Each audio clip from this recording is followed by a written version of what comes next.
শুধু দর্শক, মোহনা টেলিভিশনের নিয়মিত আয়োজন ভিন্ন মাত্রা আলোচনা অনুষ্ঠানের পক্ষ থেকে আমি নজমুল হক নান্নু আপনাদের স্বাগত জানাচ্ছি। আজকের আমাদের এই আলোচনা অনুষ্ঠানের গুরুত্বপূর্ণ একটি বিষয় নির্ধারিত হয়েছে, তা হচ্ছে পদ্মা ব্যারেজ এবং আন্তর্জাতিক নদীর পানির প্রাপ্যতা। এই আলোচনা অনুষ্ঠানটি সরাসরি সম্প্রচারিত হচ্ছে, তাছাড়া ইউটিউব এবং ফেসবুকেও সরাসরি প্রচারিত হচ্ছে।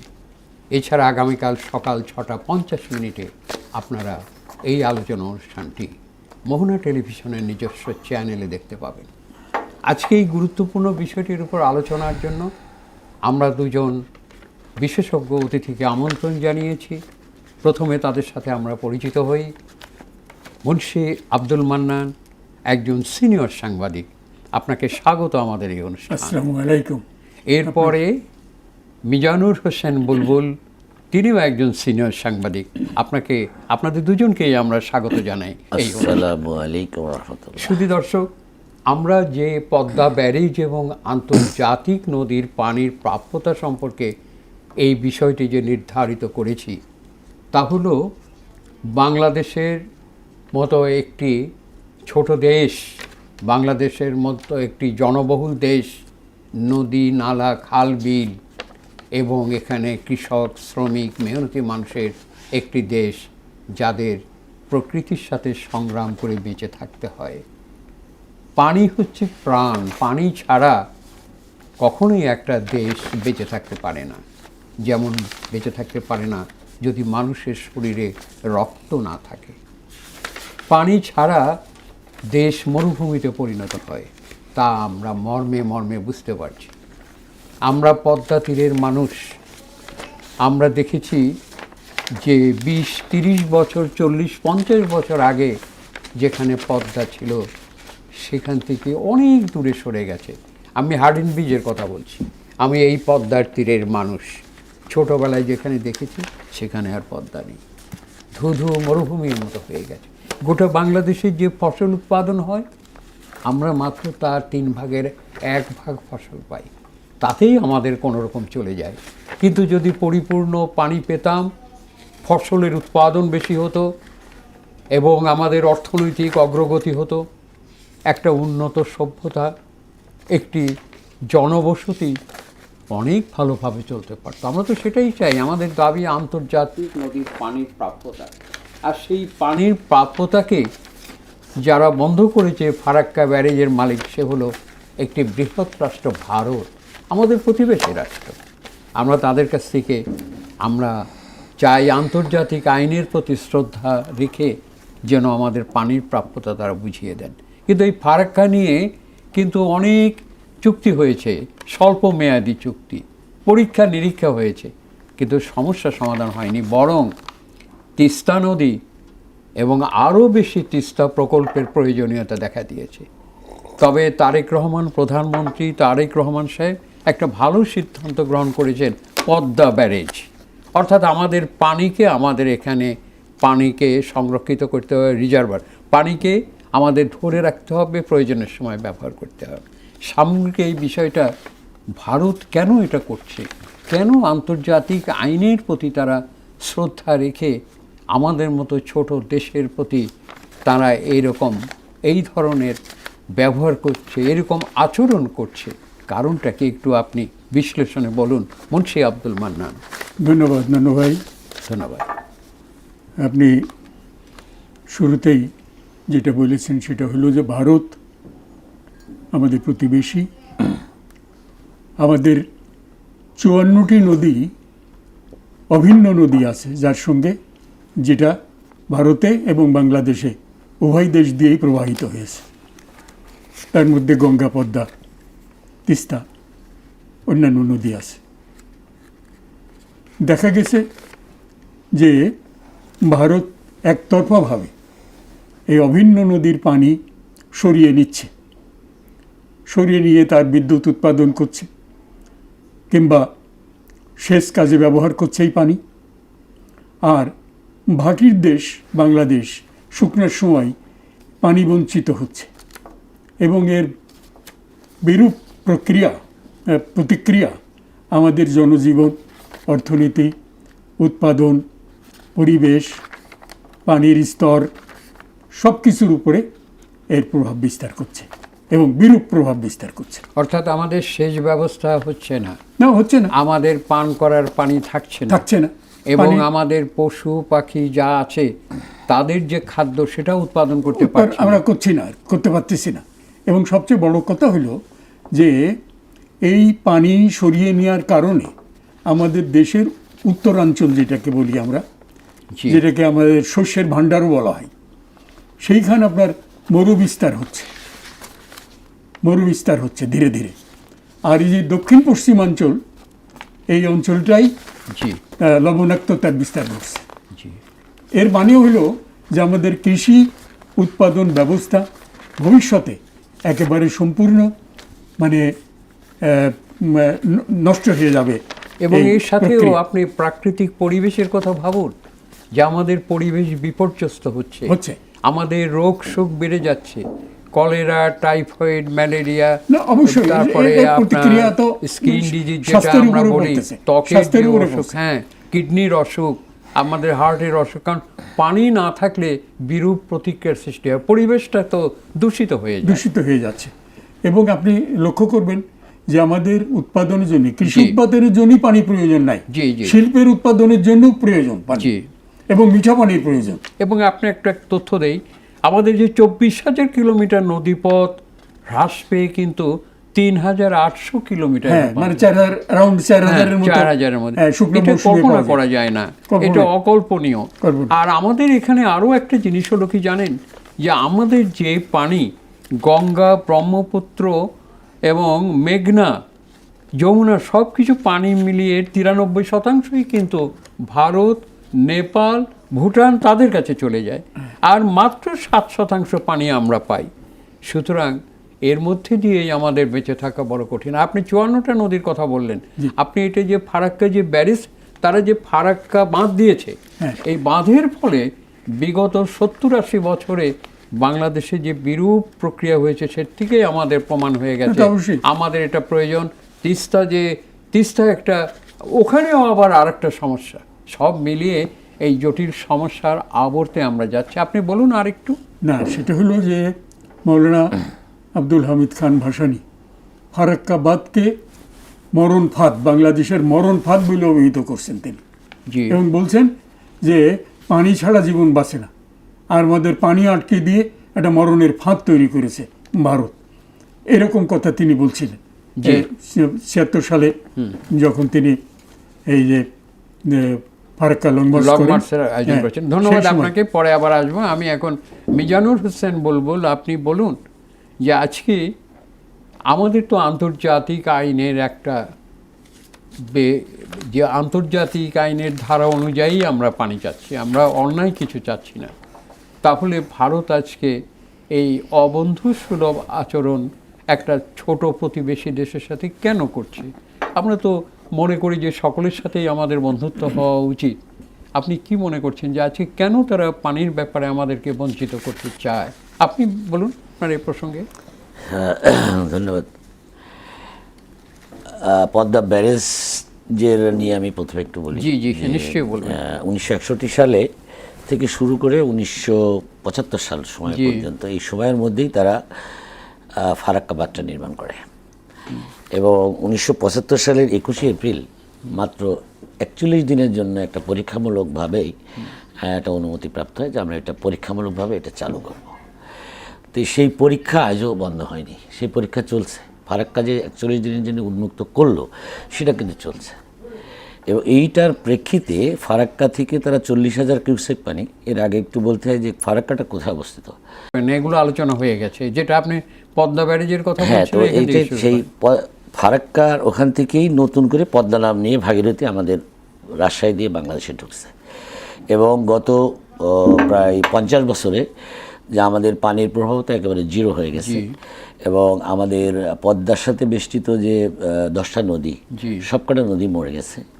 গড়াই, মধুমতি, তিস্তা, তারপর অন্যান্য নদী, এবং আমাদের দক্ষিণাঞ্চলের সুন্দরবন থেকে যে পানির লবণাক্ত যে পানি, সেটাও কিন্তু আমাদের উজানে আসতে আসতে আমরা আমাদের পদ্মা ব্যারেজটা কেন জানি।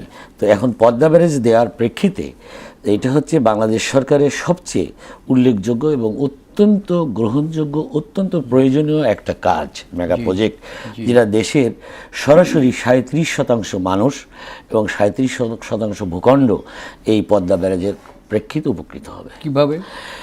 সেটা হচ্ছে পদ্মা ব্যারেজ নির্মাণ করার পর যে 7 বছরের যে প্ল্যান 2033 সাল পর্যন্ত ধাপে ধাপে এর সঙ্গে গড়াই মধুমতি নদীটা পুনর্জীবিত করা হবে। তারপরে ওর সাথে আরও নদী আছে আপনার তিসান এবং এর পাশে ইসামতি, যে নদীগুলোর সেকেন্ড ফেজে। প্রথম ফেজে হচ্ছে গড়াই মধুমতি, এইটার সাথে জিকে প্রজেক্ট যেটা আমাদের জড়িত, গঙ্গা কপোতাক্ষ সেচ প্রকল্প, এটা একেবারে মার খেয়ে গেছে। সেখানে হার্ডিং ব্রিজ থেকে যে পানিটা যায় সেটা নাই, এবং গঙ্গা জিকে প্রজেক্ট পুনর্জীবিত হবে, জীববৈচিত্র্য ফিরে আসবে এবং মিঠা পানির স্তর বৃদ্ধি পাবে এবং ফসলের উৎপাদন হবে। সরাসরি 19টা জেলার 29 লক্ষ হেক্টর জমিতে সেচ ব্যবস্থা দেওয়া যাবে এই পদ্মা ব্যারেজ। পদ্মা ব্যারেজের প্রেক্ষিতে, এবং সেখানে 24 লক্ষ মেট্রিক টন অতিরিক্ত খাবার উৎপাদন হবে, 2,25,000 মেট্রিক টন মাছ উৎপাদন হবে এটা, এবং মিঠা পানির স্তর বৃদ্ধি পাবে, পাশাপাশি নদীর প্রভাব বৃদ্ধি পাবে। নদীর প্রভাব বৃদ্ধি পাওয়ার পরে ওইখানে আমাদের যে প্রজেক্ট নিয়েছেন 290 কোটি ঘনমিটার পানি বর্ষা মৌসুমে আমরা ধরে রাখবো ব্যারেজের মধ্যে। এবং এই ব্যারেজের ফলে এই পানির জন্য নিঃসন্দেহে আপনি স্বীকার করবেন যে আমাদের যে বনভূমি সেটা থাকবে, পশুর খাদ্য উৎপাদনের ব্যবস্থা থাকবে, আমাদের পরিবেশ সেখানে উন্নত হবে এবং মানুষ এখানে পানি পাবে, কাজ পাবে, তাদের অর্থনৈতিক অবস্থা ভালো হবে, ফসল উৎপাদন বৃদ্ধি পাবে, সবগুলো হবে। এবং গড়াই মধুমতি, হিসনা মাথাভাঙা, চন্দনা বারাশিল, বড়াল, ইসামতি, এই নদীতে বর্ষা মৌসুমে যে পানিটা আমরা, কারণ ফারাক্কা বাদে তাদের দুইটা কাজ ভারত যে শয়তানিটা করেন সেটা হচ্ছে যে বর্ষার সময় পানি অতিরিক্ত ছেড়ে দেয় আর শুষ্ক মৌসুমে পানি আটকে দেয়। তাহলে শুষ্ক মৌসুমে আমাদের মরুকরণ প্রক্রিয়া শুরু হয়েছে। আমাদের যে শস্য ভাণ্ডার, যেটা ইতিপূর্বে আপনারা বলেছেন রাজশাহী, সেখানে পানির স্তর নেমে গেছে 125 ফুট নিচে, এবং এই পদ্মা ব্যারেজ তৈরি করার পর যে বরেন্দ্র এলাকার পানির স্তর 125 ফিট নিচে নেমে গেছে, এবং জীববৈচিত্র্য নষ্ট হয়েছে এবং পানির মাটির ফার্টিলিটি নষ্ট হয়েছে, লবণাক্ততা বৃদ্ধি পেয়েছে, ইকোলজিক্যাল ডিজাস্টার যেটাকে বলা হয়, যে পরিবেশ এবং পরিবেশের যে ভারসাম্য সেটা নষ্ট হয়েছে, জীববৈচিত্র্য নষ্ট হয়েছে, মানুষের মধ্যে সুপেয় পানির অভাব দেখা দিয়েছে, লবণাক্ততা বৃদ্ধি পেয়েছে, এবং এই শুষ্ক মৌসুমে যে পানি আমরা ধরে রাখবো 290 কোটি ঘনমিটার, এখান থেকে 8,000 কিউসেক পানি আমরা এই 5টা নদীতে প্রবাহিত করব। এবং এই 5টা নদী ব্যারেজ করার পরে যে পানিটা সংরক্ষিত পানি ওই এই যে 5টা নদীর কথা বললাম, যে চন্দনা বারাশিল, হিসনা মাথাভাঙা, বড়াল, ইসামতি, আসলে 10টা নদী আর গড়াই মধুমতি, 10টা, এটা একটার সাথে যুক্ত। গড়াই মধুমতি নিলে একটা, হিসনা মাথাভাঙা নিয়ে একটা, চন্দনা বারাশিল। এখন প্রথম ফেজে হচ্ছে গড়াই মধুমতি হচ্ছে 145 কিলোমিটার আর হিসনা মাথাভাঙা হচ্ছে 246 কিলোমিটার পুনঃখনন করে নদী পুনর্জীবিত করা হবে সেকেন্ড ফেজে। এবং সেখানে আমাদের 24 লক্ষ মেট্রিক টন অতিরিক্ত খাবার উৎপাদন হবে, 2.25 লক্ষ টন মাছের চাহিদা পূরণ হবে, মানে পুষ্টি। পাশাপাশি ব্যারেজের উপর দিয়ে রেল লাইন হবে, এবং পদ্মা ব্যারেজটা বেসিক্যালি শুরু হবে আমাদের গাবতলী থেকে এক্সপ্রেসওয়ে দিয়ে, গাবতলী এক্সপ্রেসওয়ে পার হয়ে চলে যাবে এবং রাজবাড়ি পাংশার ওপাশে চলে যাবে। এখান থেকে যাতায়াতের সুবিধা হবে, ব্যবসা বাণিজ্যের উন্নতি হবে। পদ্মা সেতু যেভাবে দেশের অর্থনীতিতে বিশাল একটা ভূমিকা রাখছে, তার থেকে 50 গুণ বেশি রাখবে। দ্যাট মিনস পদ্মা সেতু হচ্ছে টোটাল জিডিপি 2%, আর এইটা আসবে টোটাল জনসংখ্যার 37%, অর্থাৎ 7 কোটি মানুষ সরাসরি অর্থনৈতিকভাবে উপকৃত হবে। শুধু যাতায়াত না, যাতায়াত ব্যবস্থা, অর্থনীতি, খাদ্য, পানি, কর্মসংস্থান, এটা। এবং সেকেন্ড ফেজে যে যখন দ্বিতীয় কাজটা সম্পন্ন হবে, তারপরে হবে 7টা স্যাটেলাইট শহর। 7টা স্যাটেলাইট শহর হওয়ার পরে সেখানে আরও অনেক নদী, আপনার ইন্ডাস্ট্রি হবে, এবং সেখানে বিভিন্ন প্রজেক্ট হবে যেটাকে আমরা ইপিজেড বলি, এবং সেখানে শিল্প প্রতিষ্ঠান গড়ে উঠবে। এবং আপনি বোধহয় ওই পথে যাচ্ছেন, সেটা হলো তিস্তা প্রকল্প। জি, এবং এই যে মেগা প্রজেক্ট, এবং এইখান থেকে আমরা তিস্তাতে যাচ্ছি, বড় দুটো প্রজেক্ট, তিস্তা এবং হচ্ছে পদ্মা। তো তিস্তা ব্যারেজটা তো রয়েছে, এখন দ্বিতীয় ব্যারেজ মেগা প্রজেক্ট হচ্ছে পদ্মা ব্যারেজ, এবং পদ্মা ব্যারেজ যখন সম্পন্ন হবে তখন তিস্তা ব্যারেজের যে 120 মিটার যে ফিডার যে নদীটি খনন, যেটা চায়নার সাথে একটা চুক্তি হয়েছে, সেটাও আল্লাহর রহমতে হয়ে যাবে।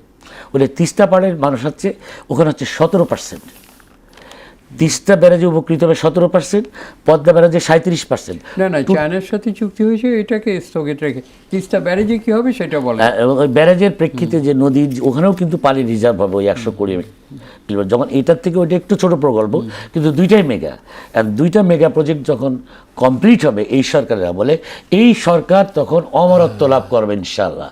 অমরত্ব লাভ করে এই জন্য, ধন্যবাদ আপনাকে। এবং 54% মানুষ সরাসরি উপকৃত হবে, দ্যাট মিনস 10 কোটি মানুষ। চমৎকার, আপনাকে ধন্যবাদ। আবার আসবো আমি, আবার মুন্সি আব্দুল মান্নান, আপনার কাছে আমি কতগুলো ইনফরমেশন দিতে চাই। তা হলো আপনি 54টা নদীর কথা বলেছেন, আর ফারাক্কাও তো আমাদের সেখানে সমস্যা সমাধানের জন্য সেখানে ভারত সরকারের সাথে অবশ্যই আমাদের দাবি জানাতে হবে। আপনারা নিশ্চয়ই দুজনই জানেন যে ইউএস ওয়াটার কনভেনশন 1997 সালে একটা আইন পাস হয়েছিল, যে নদী প্রবাহিত নদীর পাশে যেসব দেশগুলো থাকবে তাদের পানির প্রাপ্যতা দিতে হবে। এরপরে হেলসিঙ্কি রুলস 1966 সালে, সেখানেও কিন্তু এটা হয়েছিল। বায়োডাইভার্সিটি কনভেনশন 1992, সেখানেও সবগুলো আইনই কিন্তু সেখানে ভারত যে কাজগুলো করছে তার বিপক্ষে। এবং সবচেয়ে আশ্চর্য ব্যাপার হলো কি জানেন, আচ্ছা, ইউএন ওয়াটার কনভেনশনে ভারত এবং ইসরায়েল কিন্তু তারা স্বাক্ষর করেনি যে আমাদের এই পানির আন্তর্জাতিক আইন মেনে আমাদের পানি দিতে হবে। এই দুটি দেশ পরমাণু অস্ত্র সীমিতকরণ চুক্তিতেও স্বাক্ষর করে। তাহলে আমরা এখানে দেখছি যে সারা পৃথিবীতে পানির যে আইন আছে, সে আইনটা আজকে শুধুমাত্র ভারত মানছে না, অথবা ইসরায়েল মানছে না, বা আরও কোনো দেশ হয়তো মানে না। কিন্তু তাই বলে তো আমরা চুপ থাকতে পারি না। আমরা যদি তাদের কথা শুনি তাহলে আমাদের দেশে দুর্ভিক্ষ হবে, আমাদের দেশে কিডনি মানুষের নষ্ট হবে, আমাদের হার্টের অসুখ হবে, এখানে তাদের ত্বকের সমস্যা হবে, খাদ্য থাকবে না, হার্ট ডিজিজে মানুষ কঙ্কালসার মরুভূমির মধ্যে দিয়ে তারা হেঁটে যাবে, তারা সেখানে ভিক্ষার পাত্র নেবে, আমাদের দেশটা ধ্বংস হবে। এটা কি আমরা চাইতে পারি? আধুনিক যুগে যে দেশ 71 সালে লক্ষ লক্ষ মানুষ রক্ত দিয়ে যে দেশকে রক্ষা করেছে আরও সুন্দর দেশ গড়ার জন্য, সে দেশ তো এটা হতে পারে না। তাহলে কি আপনি মনে করেন যে ডিসেম্বরে যে ফারাক্কা চুক্তি মেয়াদ শেষ হবে, সেই সময় কি আমাদের স্থায়ী কোনো একটি চুক্তির প্রয়োজন আছে? আপনি বিশ্লেষণ করুন। অবশ্যই প্রয়োজন আছে, এবং আপনিও আগেই বলেছেন জি, যে ভারত আমাদের পানি সরিয়ে নিচ্ছে 54টি নদী, জি, এবং এই সরিয়ে নেওয়ার ক্ষেত্রে আন্তর্জাতিক আইনের কোনো তোয়াক্কা সে করছে না। আন্তর্জাতিক আইনের একটা বিধান এরকম যে ভাটির যে দেশ কোনো রকম পানি ছিনতাই,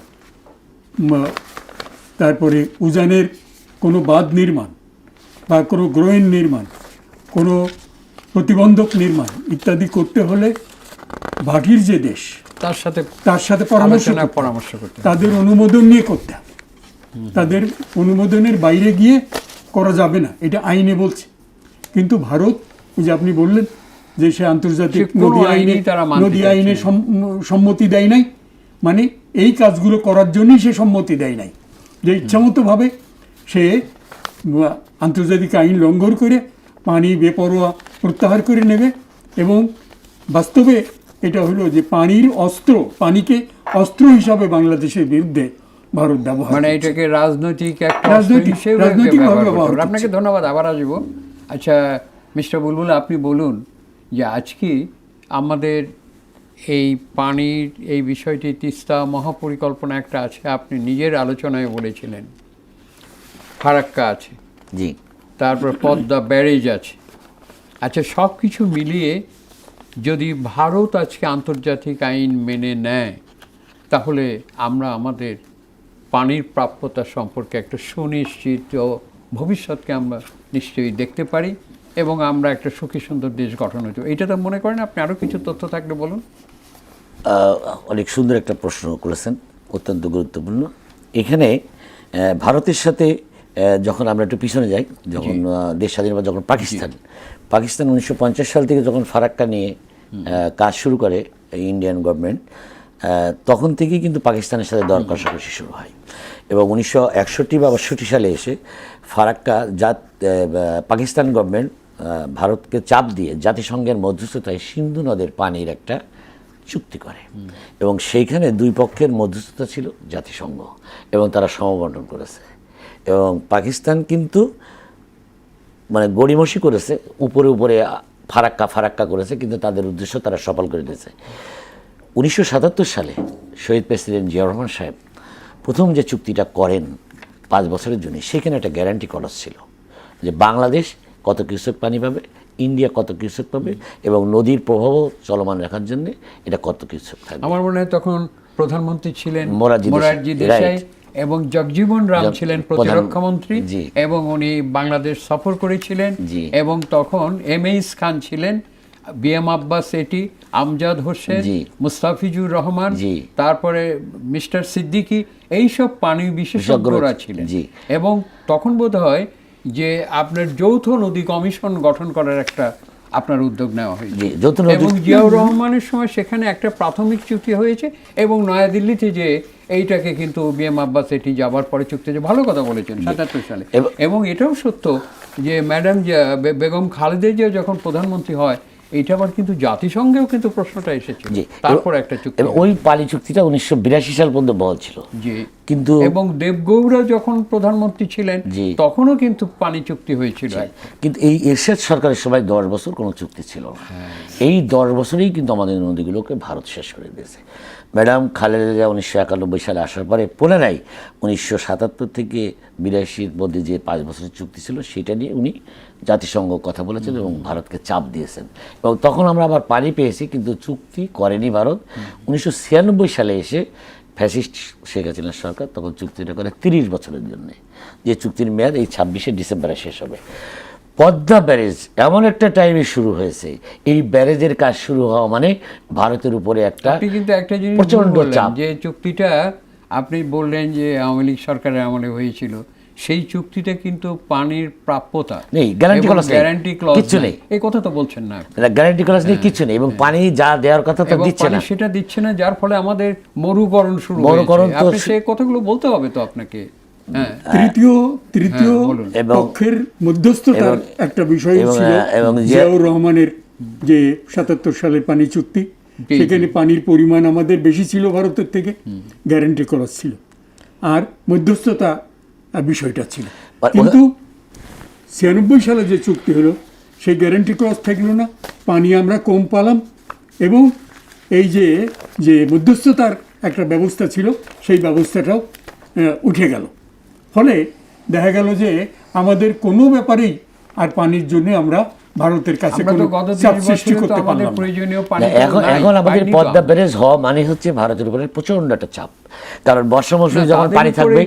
শোনেন, তাদের উপরে চাপ পড়লো কি পড়লো না সেটা তো সেটা আমাদের প্রশ্ন নয়। দেখার বিষয় নয়। আমরা আন্তর্জাতিক আইন লঙ্ঘন করছি না, সুতরাং আমি তাদের তো উপর সেটা চাপ পড়লো এটা তাদের বলছেন উপরে কেন? যখনই চাপ পড়বে তখনই তারা বাধ্য হবে পানি চুক্তি করতে।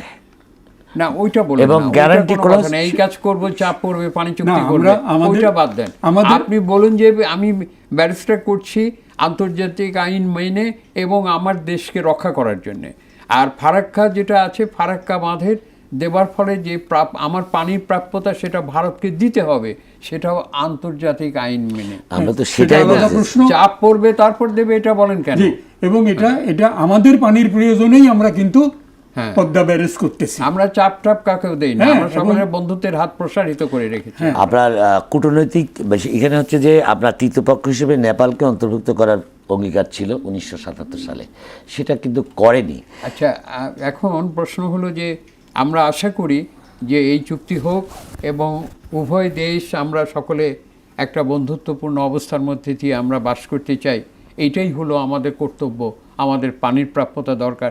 তারপরে তিস্তার একটি বিষয় আছে, সেটা আজকে আমরা আলোচনা না করেও বলতে পারি যে তিস্তা মহাপরিকল্পনা আজকে এমন একটা দেশের সাথে চুক্তি হওয়া দরকার, যেইখানে আমরা আমাদের স্বার্থ, আজকে আমাদের জাতীয় স্বার্থ এবং আমাদের প্রয়োজনীয় সম্মানজনক একটি চুক্তি এমন কোনো দেশের সাথে হওয়া দরকার, যারা সত্যিকার অর্থে এই মহাপরিকল্পনাকে বাস্তবায়িত করতে পারবে, যাদের অভিজ্ঞতা আছে। এটা নিঃসন্দেহে আপনারা সকলে না, অবশ্যই, এবং সেই দেশটি চীন, অন্য কোনো দেশ নয়। আমার আপাতত এটা আমরা মনে করতে পারি আর কি। আপনিও তাই মনে করেন নাকি? যে অবশ্যই, আমি তো প্রথমেই এবং বলছিলাম চীনের একটা কথা। জিনিস আপনাকে এখানে লক্ষ্য করি, না, এটা যখন সরকারের পক্ষ থেকে ঘোষণা করা হবে তখনই আপনি তখন বলবেন। আপনি এখন একজন না। আমাদের দেশের নাগরিক হিসাবে আমাদের প্রত্যাশা এটা। আমাদের প্রত্যাশা। অবশ্যই, এটা আমাদের প্রত্যাশা। অবশ্যই আমাদের প্রত্যাশা। এখানে আমরা নদী ব্যবস্থাপনা এবং পানির যে সংকটের সমাধান, জি। এটা চীন করে প্রমাণ করে দিয়েছে যে কিভাবে পানি সমস্যা এবং আরো সমাধান একটা করা জিনিস যায়। কিন্তু সরকার করছেন, এই যে খাল খননটা কোনো দিকে না তাকিয়ে কিন্তু এক নাগারে খাল খনন করছেন, এবং যার ফলে হয়েছে যেসব ছোট ছোট খালগুলো, নদীগুলো যেগুলো শুকিয়ে গিয়েছিল, পানি প্রবাহ ছিল না, সেখানে কিন্তু পানি প্রবাহ হয়েছে, যেটা জিয়াউর রহমান শুরু করেছিলেন, এবং নিঃসন্দেহে এটা আপনারা লক্ষ্য করেছেন। শহীদ না, না, প্রেসিডেন্ট না, জিয়াউর রহমান আরেকটা সাহেবের জিনিস- সময় আরেকটা একটা জিনিস স্লোগান লক্ষ্য ছিল, আমরা বলতাম, আমরা তখন তো কলেজে যাচ্ছি, যে খাল কাটা হলে সারা দূর হবে বন্যা খরা। চমৎকার স্লোগান ছিল। হ্যাঁ, খুব এটাই। এবং আচ্ছা, এখন পদ্মা ব্যারেজের প্রেক্ষিতে আমরা যে কাজটা করব, যখন আমরা পানি রিজার্ভ করব, তারা ইচ্ছে করেই পানি ছেড়ে দিলেও পানি আমাদের এখানে আসবে না, এই পানি ওভারফ্লো হবে, এবং কূটনৈতিকভাবে বাংলাদেশ তখন সফল হবে। এবং এই গ্যারান্টি করাজ দিয়ে তৃতীয় পক্ষ এবং খুব কঠিন এবং আন্তর্জাতিক কনভেনশন, যেটা হেলসিঙ্কির কথা বললেন, 1997 সালে convention, United Nation convention on the law of the non navigation uses of international water courses, এইটার আওতায় ওই সিন্ধু নদের সাথে পাকিস্তান এবং ইন্ডিয়া যে চুক্তি করেছে, ঠিক ওইরকম একটা চুক্তি আমরা আশা করছি, যে ফারাক্কা ঠিক ব্যারেজ আছে, এবং আমাদের- তিস্তা ব্যারেজ থেকে যে পানি আসবে এবং এর মধ্যস্থতায় থাকবে জাতিসংঘ। অন্য কোনো দেশের উদাহরণে নয়, বাংলাদেশ যেটা মনে করবে, এবং ভারত, আমরা দ্বিপাক্ষিক আলোচনা ভেতর থেকে করব। পাকিস্তান বা অন্য দেশ কিভাবে চুক্তি নদী করেছে, তো দ্বিপাক্ষিক, ওটাও ওইটা দ্বিপাক্ষিক, এটাও তখন দ্বিপাক্ষিক। আমরা এটা করব। ওই উদাহরণ দিয়ে আমরা এখান থেকে করব না, আমাদের স্বার্থের দিকে দৃষ্টি রেখে আমরা তার চাইতেও ভালো চুক্তি করতে পারি, সেটা বলেন না কেন, সেইটা আন্তর্জাতিক আইনের দিকে লক্ষ্য রেখে আমাদের আন্তর্জাতিক এটা আইনের করতে হবে। মাধ্যমে হ্যাঁ, সালিসি আচ্ছা, থাকবে ঠিক আছে। জাতিসংঘ, আমি সেটা আচ্ছা, বলছি। আমরা এখন এই আলোচনার পরবর্তী সময় দ্বিতীয় একটি বিষয়ের উপর আপনাদের আলোচনা করতে চাই। আপনারা দুজন সাংবাদিক আছেন, আমরা সকলেই।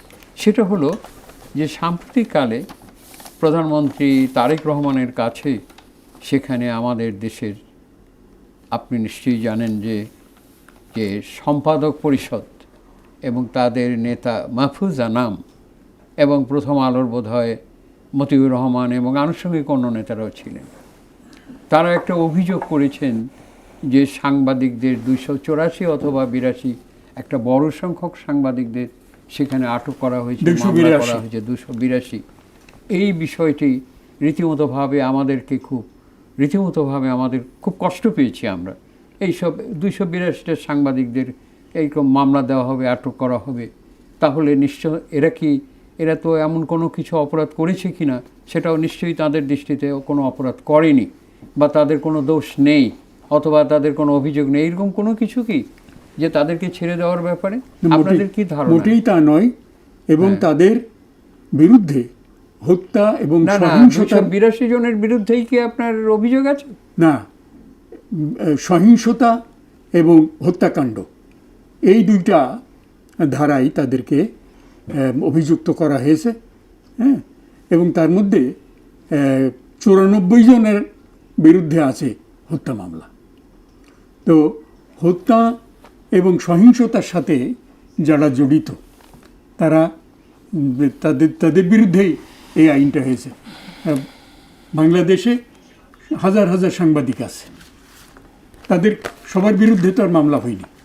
এই 268 জন বা 282 জন, এই সংখ্যক সাংবাদিকের বিরুদ্ধে এই হত্যা এবং সহিংসতার মামলা হয়েছে, এবং এদের অধিকাংশই আপনিও জানেন এবং আমাদের বন্ধু সাংবাদিক সেও জানেন যে এই সাংবাদিকদের একটা বড় অংশ পতিত স্বৈরাচারের অনুগত এবং রেসপন্সার হিসাবে কাজ করেছে তারা, এবং তারা ওই সরকারের কাছ থেকে অনেকেই মানে অর্থ এবং সেই সাথে নানা রকমের পুরস্কারে ভূষিত হয়েছে। আচ্ছা, আপনার কথাটা আমি আর একটু ওইভাবে বললে তো আপনার বোঝা যাবে না।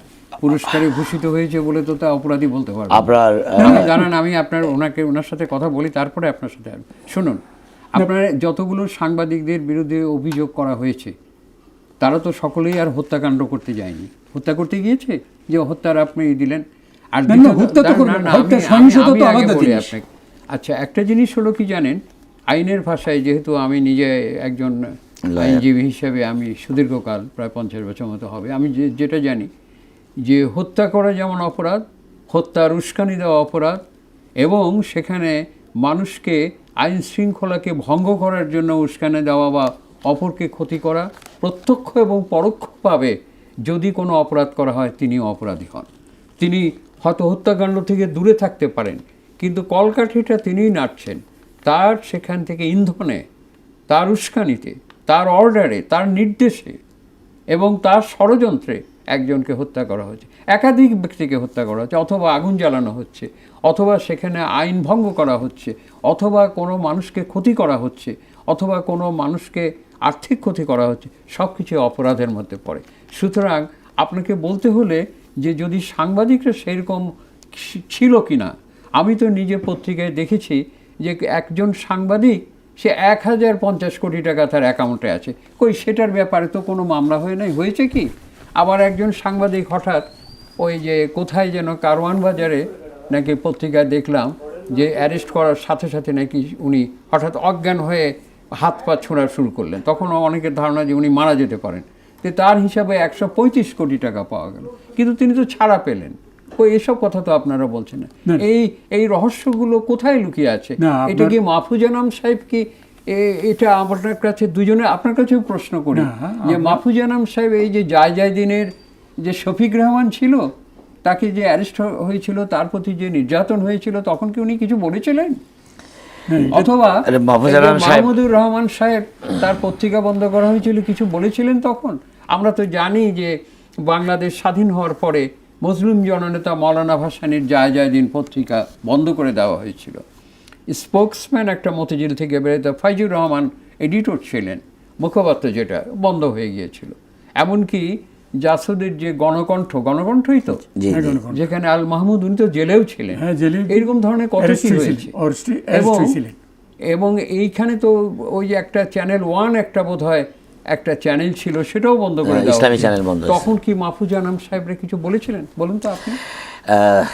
মাহমুদ আনাম সাহেবরা যে সম্পাদক পরিষদে যারা গেছিলেন, এটা নিউজের সম্পাদক, কিন্তু আমি বলে রাখি যারা কিন্তু অন্যায় করেনি, যেসব সাংবাদিক, না আমরা বলার পরে আপনি বুঝতে পারবেন, আপনি বললে আপনি বুঝতে পারবেন। সাংবাদিকের বিরুদ্ধে 1 মিনিট, আমি এইসব সাংবাদিকের বিরুদ্ধে যে অভিযোগ করা হয়েছে, সেই অভিযোগের মধ্যে আপনি যে কথাগুলো বললেন সবই, অর্থাৎ হত্যাকাণ্ডের সহযোগিতাকারী, নির্দেশদাতা, পরামর্শদাতা বা উস্কানিদাতা বা সহিংসতায় উস্কানিদাতা, এদের এইগুলোই তাদের বিরুদ্ধে অভিযোগ আর কি।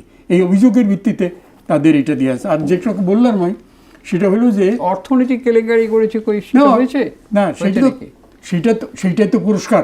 আমি যেটা বললাম আপনাকে যে তারা এই যে একজন সাংবাদিককে এত টাকার মালিক হতে পারে কেমন হবে? তার এখানে বিডিআর হত্যাকাণ্ডে যে সাংবাদিকের কথা আপনি বলছেন, বিডিআর হত্যাকাণ্ডে তার কি ভূমিকা ছিল সেটাতেই বোঝেন যে সে পুরস্কৃত হয়েছে কিনা পরে, এবং তার যে এত টাকা হয়েছে সেই পুরস্কৃত হয়েছে কিনা। আচ্ছা, বিদেশি কোনো অশুভ কোনো গোয়েন্দা সংস্থার সাথে কি এদের সংযোগ থাকতে পারে, না অনর্থক অভিযোগ করা হয় এদের বিরুদ্ধে? যে সাংবাদিক গ্রেপ্তার হয়েছে 14 জনের মধ্যে সুনির্দিষ্ট অভিযোগের প্রেক্ষিতে 71 টেলিভিশন চ্যানেলের ব্যবস্থাপনা সম্পাদক মোজাম্মেল বাবু এবং প্রধান প্রতিবেদক ফারজানা রূপাকে ট্রাইব্যুনাল 1-এ গ্রেপ্তার দেখানো হয়েছে। এটা হচ্ছে হেফাজত ইসলামের 2013 সালের 5ই মে হেফাজতের যে গণহত্যা হয়েছে, সেদিন রাতে সারা রাত ফারজানা রূপা সেখানে ছিলেন এবং উনি বিকৃত নিউজ প্রচার করেছেন। ইসলামী টেলিভিশন এবং দিগন্তর টেলিভিশন দুটো বন্ধ করে দিয়ে, এবং উনি সমীকরণ নামে একটা রিপোর্ট প্রকাশ করেন, এবং সেই রিপোর্টের প্রেক্ষিতে এবং ওনার ওই রাতের কর্মকাণ্ড এবং পিছনের কর্মকাণ্ড, এটা আপনারা জানেন যে ট্রাইব্যুনালে মামলা হতে গেলে আগেই তদন্ত হয়, এবং তদন্তে প্রমাণিত হওয়ার পরেই ট্রাইব্যুনালে আবেদন দেওয়া হয়, এবং সেইখানে আবেদন দেওয়া হয়েছে যেটাকে বলা হয় প্রাইমা ফেসি অ্যালিগেশন, অপরাধে সম্পৃক্ততার প্রাথমিক সত্যতা পাওয়ার প্রেক্ষিতেই ফারজানা রূপা এবং মোজাম্মেল বাবু এবং ডাক্তার দীপুমণি এদের তিনজনকে গ্রেপ্তার দেখায় ট্রাইব্যুনালে নিয়ে আসা হয়েছে। সেখানে ট্রাইব্যুনালের চিফ প্রসিকিউটর আমিনুল ইসলাম সাহেব সাংবাদিকদের যেটা জানিয়েছেন যে ফারজানা রূপা মূল পরিকল্পনার সাথে হেফাজতে ইসলামের যে গণহত্যা এইটার সাথে মোজাম্মেল বাবু এবং ফারজানা রূপা সরাসরি জড়িত, মূল পরিকল্পনার সাথে, এবং তারই প্রেক্ষিতে গ্রেপ্তার করা হয়েছে। যদি আরো কোনো সাংবাদিক আরো সাংবাদিক এবং আমার কাছে 16 জন, এখানে 16 জনের সাংবাদিকের নাম আছে আমার কাছে, এবং তারা তদন্তের মধ্যে আছে, এবং তারা যদি তদন্তে প্রমাণ পায় সম্পৃক্ততা, তাদেরকেও গ্রেপ্তার করা হবে। Even then chief prosecutor Aminul Islam সাহেব এমনও বলেছেন যে আমি আইনজীবী হিসেবেও যদি এই ধরনের অপরাধের সাথে যুক্ত থাকি আমারও বিচার হবে। এটাই হচ্ছে বিচার প্রক্রিয়া। এখন মাহবুজ আলম সাহেবরা, এগুলোর কি প্রমাণ আছে? জি, প্রমাণ সহ বলছে, এবং সবসময় কিন্তু মামলা করতে গেলে মামলা আমার কাছে প্রমাণ, কিন্তু প্রমাণ করতে আমার কাছে প্রমাণ সহ, সাংবাদিকদের কিন্তু একটা স্বাধীনতা আছে, স্বাধীনভাবে কথা বলার। আর এখানে কথা বলার কথা হচ্ছে না, এখানে হচ্ছে যে গণহত্যার মূল পরিকল্পনার সাথে মোজাম্মেল বাবু, ব্যবস্থাপনা সম্পাদক 71 এবং প্রধান প্রতিবেদক ফারজানা রূপা দুজন জড়িত মূল পরিকল্পনা। এবং এই যে আমি রেকর্ডটাও নিয়ে এসেছি, এবং উনি গত 13 তারিখে এটা প্রেস ব্রিফিং করেছেন আমিনুল ইসলাম সাহেব, সাংবাদিকদের প্রশ্নের জবাবে উনি এই তথ্য দিয়েছেন। এবং যতই আপনার 282 জন সবাই অপরাধী আমি এটা মনে করি না, আপনিও করেন না। এবং যে সাংবাদিকের অ্যাকাউন্টে 134 কোটি টাকা পাওয়া গেছে তিনি অত্যন্ত বিতর্কিত সাংবাদিক, এবং বিডিআর হত্যাকাণ্ড প্লাস গণহত্যার দায়ে 71-এর যেসব ফাঁসি হয়েছে সেখানে তিনি যুক্ত ছিলেন, এবং তাকে 2023 সালে এটিএন নিউজ থেকে চাকরিচ্যুত করা হয়েছে। তারপরে তিনি 1 টাকার পোর্টাল হিসেব নামে একটা পোর্টাল পরিচালনা করে উনি অনেক ব্ল্যাকমেইল করেছেন, এবং সাবেক প্রধানমন্ত্রী ম্যাডাম খালেদা জিয়ার বিরুদ্ধে উনি অনেক উস্কানিমূলক এবং বিভ্রান্তিকর রিপোর্ট করেছেন। তার অ্যাকাউন্টেই 150 কোটি টাকা পাওয়া গেছে, মামলা করার জন্য তো এবং 150 কোটি টাকা মামলা করেছে, 150 কোটি টাকার মধ্যে 134 কোটি টাকা উনি উঠাইছেন। আর উনি কত টাকা বেতন পেতেন এটিএন নিউজ থেকে যে ওনার অ্যাকাউন্টে 150 কোটি টাকার লেনদেন হলো, এবং এখনও স্থিতি 15 কোটি টাকা আছে। এটা হচ্ছে ওই কারণ বাজারের ওই ফিট হয়ে যাওয়া সাংবাদিক, উনি জামিনে মুক্ত আছেন মনে হয়। আর যে 14 জন আছে তাদের বিরুদ্ধে হচ্ছে, আর নঈম নিজাম সহ যে 16 জনের কথা বলেছেন, এবং তাদের ভিডিও ক্লিপ এবং রেকর্ডটা আমার কাছে আছে। 18ই জুলাই 2024 ফ্যাসিস্ট শেখ হাসিনা যখন অফিস খুলে দেয় তখন তারা এসে এই আলোচনাগুলো করেন, এবং তারা যে উস্কানিমূলক বক্তব্যগুলো দিয়েছেন সেটা এখন তদন্ত হচ্ছে।